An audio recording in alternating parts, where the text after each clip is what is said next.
Le volet de sélection est un outil très utile pour sélectionner très rapidement les différents objets ou éléments que vous avez insérés dans votre document Word 2010. Donc tout d'abord, comment afficher ce volet de sélection? Donc pour ce faire, vous devez vous rendre dans l'onglet Accueil. Une fois dans cet onglet, vous allez tout à droite de celui-ci et vous cliquez sur Sélectionner. Donc une fois le menu sélectionné ouvert, vous allez cliquer tout en bas et donc cliquer sur volet sélection.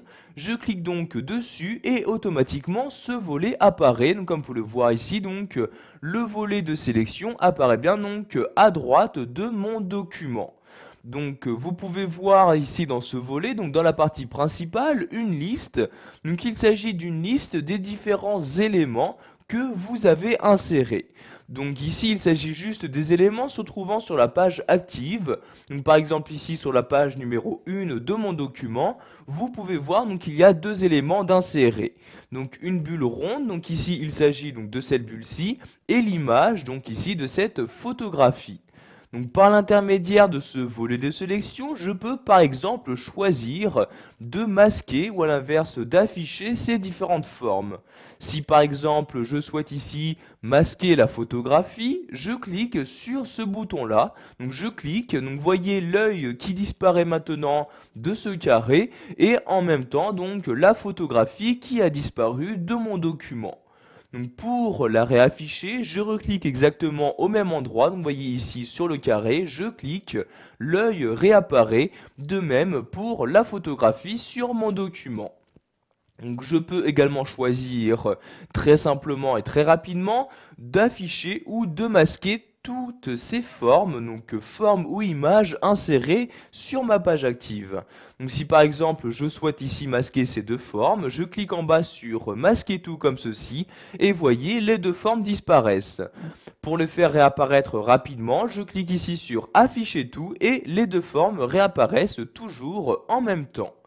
Ce volet de sélection vous permettra également de renommer vos formes ou images insérées et qui apparaîtront dans cette partie-là. Si par exemple ici, à place de bulle ronde 2, je souhaite l'appeler bulle de dialogue, donc je fais un premier clic pour sélectionner ici le nom, je reclique encore une fois dessus et voyez de maintenant, je peux éditer le nom de cette forme. Donc ici, je vais sélectionner cette partie-là et je vais rajouter de dialogue comme ceci. J'appuie sur la touche maintenant entrée pour valider mes changements. Nous allons faire de même pour cette image-ci. Donc je la sélectionne une première fois. Donc vous voyez ici, une fois que je clique, l'image 1 est sélectionnée. Et vous pouvez voir que celle-ci est également sélectionnée dans mon document. Donc je reclique maintenant sur image 1 et voyez, je peux de nouveau éditer le nom de cette forme. Je sélectionne donc le nom et ici je vais mettre comme nom Gustave Flaubert comme ceci, j'appuie sur la touche entrée et de nouveau les modifications ont bien été apportées. Pour finir, nous allons voir également que par l'intermédiaire de ce volet de sélection, vous pouvez gérer les différents plans. En effet, quand vous insérez plusieurs formes sur une même page, il y a différents plans qui sont attribués. Donc vous voyez par exemple ici par défaut, vous pouvez voir que la bulle de dialogue passe bien au-dessus de l'image. Si vous souhaitez que ce soit l'inverse, donc par exemple ici la photographie qui apparaît au-dessus de cette bulle de dialogue, donc je vais ici sélectionner la photographie comme ceci et je vais cliquer maintenant en bas sur la flèche du haut pour l'avancée d'un plan. Je clique donc ici, vous pouvez voir tout d'abord que dans la liste maintenant l'image apparaît en haut de la forme et vous pouvez voir maintenant sur votre document que c'est ici également le cas. En effet, la photographie apparaît bien au-dessus de la bulle de dialogue.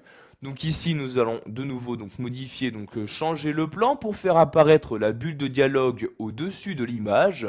Donc je sélectionne toujours bien Gustave Flaubert comme ceci. Donc vous voyez ici, je clique une fois dessus pour le sélectionner et je vais cliquer ici sur la flèche du bas pour le reculer d'un plan.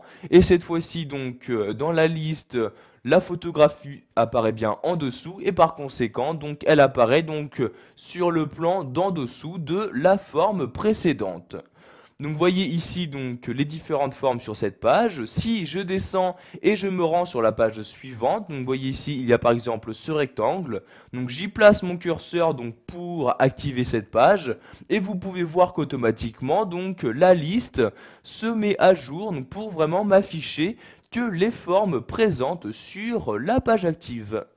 Voilà, vous connaissez maintenant le volet de sélection, vous savez son utilité et comment l'utiliser pour par exemple renommer une forme ou une image, l'échanger de plan, etc.